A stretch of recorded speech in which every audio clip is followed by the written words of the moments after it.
What's going on, guys? Joel Robinson here. We are back with part 5 of our 4th of July fireworks show preparations.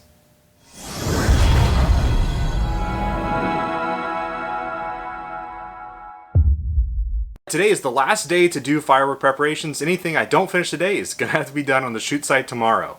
So we're going to start with the most complicated task today, which will be racking our single shot items. Let's dive in. So this is one of my reports, which is single shots by module or position. So what I'm doing right now is just going through and trying to find which position has the most single shots as well as most angles. So I'm going to start with those for my racks. I only have 2 metal racks, so the ones that have the most single shots will get the metal racks, and then the other positions are going to get my Spirit of 76 holder racks. So just for some perspective here, I went through and I was doing tallies and whatnot. So like this position has 9 straight up shots, 4 angled shots, 3 are 25 degrees, 1's 45 degrees. So 13 total shots. I have an 18 shot rack, 24 shot rack.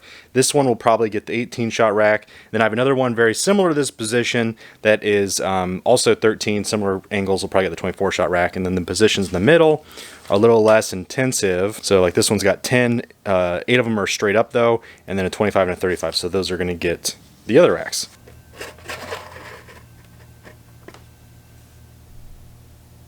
$25.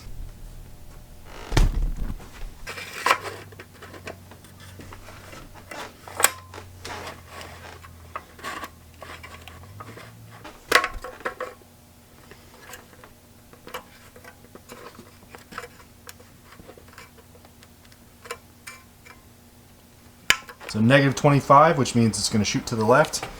On the far left here, I already set the angles at negative 25, so we're going to put that there. All these are straight up, and then right 25, and then one left 10 degrees.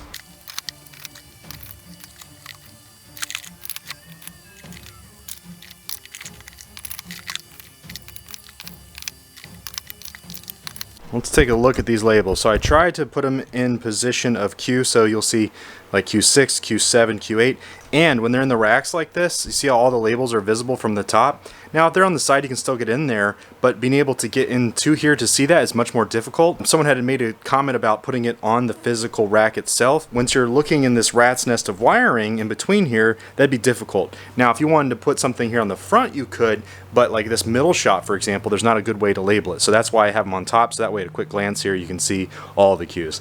Pro tip time. All of my wires are coming out of the corners of all these single shots, and the reason for that is I feed them into the corners of these holders, so that way the wire does not get pinched here on the metal rack, and if it gets pinched, it could strip the wire back and cause it to short. So having it on the side here allows for that wire not to be pinched when you have it inserted in there, so that way you don't have problems later on. We're getting creative with our single shot rack shortage, and I forgot that last year I used one of these racks from Redbeard's Fireworks Showcase called the Musket Shot, and I used it to secure 6 of my single shot straight up effects. In this case, these are all mines.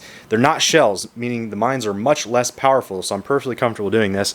I have 3 on this side, I'm going to zip tie it around, 3 on this side, zip tie it around, and then I can just pick up a pod of 6 straight up effects and drop it out in the field, so that way I don't have to worry about staking them out in the field. Since I have 4 of these racks, it's going to come in a lot of handy. Wanted to show off some of the rack reconfigurations that we did. So last year I had 25 right, 25 left, straight up in the middle. So I basically unscrewed this side, dropped it so it's straight up, and then 25. And then I took apart some of the other racks and made like a 6-shotter here. So this should work out pretty well for our needs. Make sure the wire's feeding out the channel of these little holders, and then you can just pop them onto place.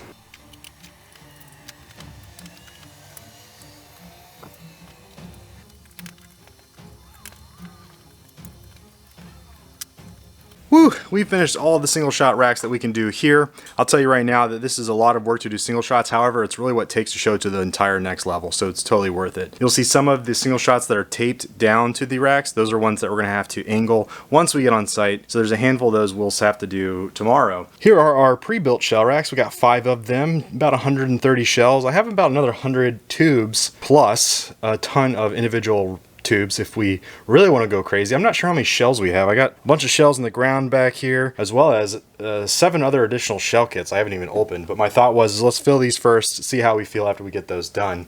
We're going to start with the critical acclaim shells. We're going to have at least 1 of these in every row, so that way when the shells start going, it's going to produce some nice comets and mine tails.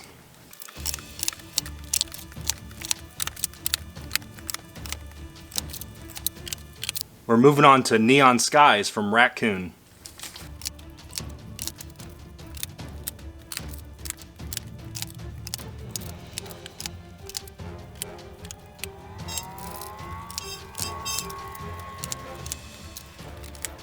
Next up we have Boomin' Bulldog's Devastator shells times 18.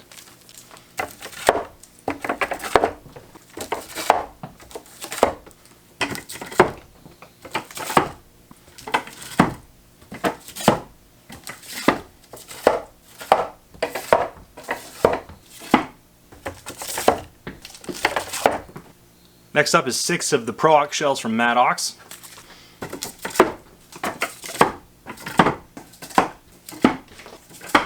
Next up is 20 of the Taco shells, the plutonium shells.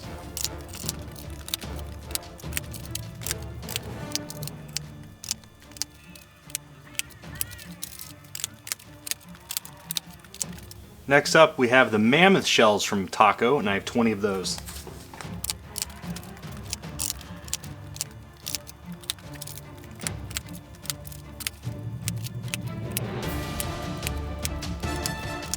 Next up we have some filler shells. We'll just leave it at that. Last up we got the Nishiki bombs from Taco. Every single last tube is going to be a Nishiki bomb until you run out.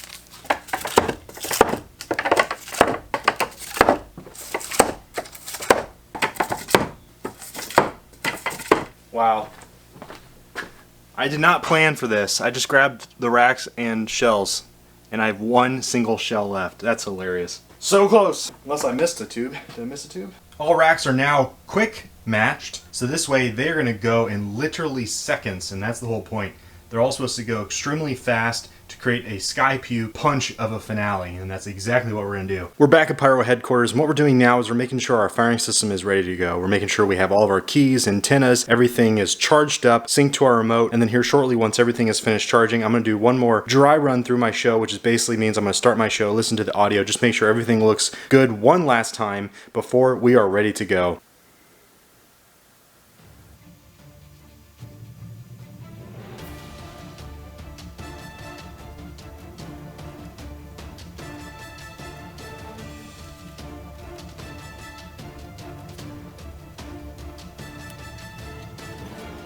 Well guys, simply speaking, that's all we can do until we get to the shoot site. So we did our best to get as prepped as possible. I hope you guys enjoyed this 5-part series. The next video I post will be of the actual show, followed by the setup the following day.